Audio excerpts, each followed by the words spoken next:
The winner. Speaking after 11 days of protests across the country, the army slammed demonstrators for inciting violence. It's also slapped another charge on ousted leader Aung San Suu Kyi.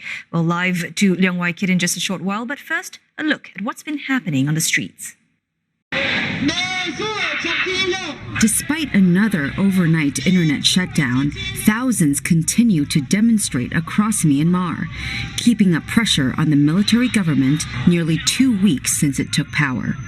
Protesters fanned out all over Yangon, demanding the release of detained leader Aung San Suu Kyi, who has now been slapped with a second charge by the military.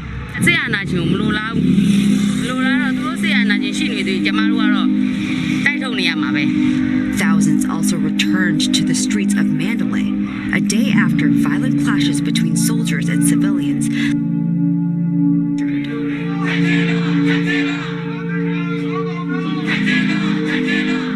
A large crowd has also blocked railway tracks between Yangon and the port city of Myanmar. They are trying to disrupt train services as part of a countrywide civil disobedience movement. Others are rushing to take out cash from banks after a cap was imposed on the amount of money allowed for withdrawal.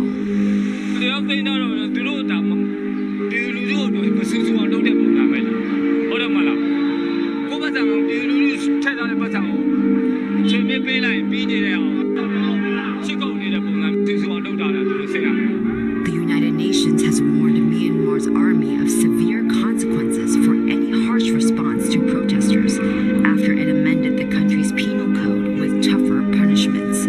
Protesters could now face up to 20 years behind bars for using words to incite hatred towards the army.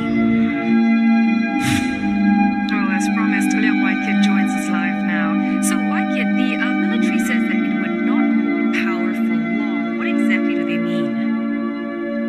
Well, Charlie, that's a great point because the army spokesperson did not say how long is long. He was vague, he was ambiguous, and don't forget that this is the very same spokesperson who on January 26 told reporters that the army could neither confirm nor deny that it would seize power when it's pursuing further action on electoral fraud. But under the current state of emergency laws, the army is allowed to hold on to power for 1 year. So for now, we're at least looking at this time frame. Now, interestingly, the military also addressed on these internet firewalls being built with the help of China. Is that true? Well, it depends on whom you're asking. This has been a hotly talked about topic. In fact, even a prominent activist in Hong Kong, Nathan Law, had tweeted about this earlier on Tuesday. He said in his tweet that there were credible sources that show that China was involved in helping Myanmar build an internet firewall. But later on Tuesday at the capital of Myanmar during the press conference, the spokesperson said that China had not been involved in helping Myanmar with that because he added that if Myanmar had wanted to do it, it has its own manpower to do that.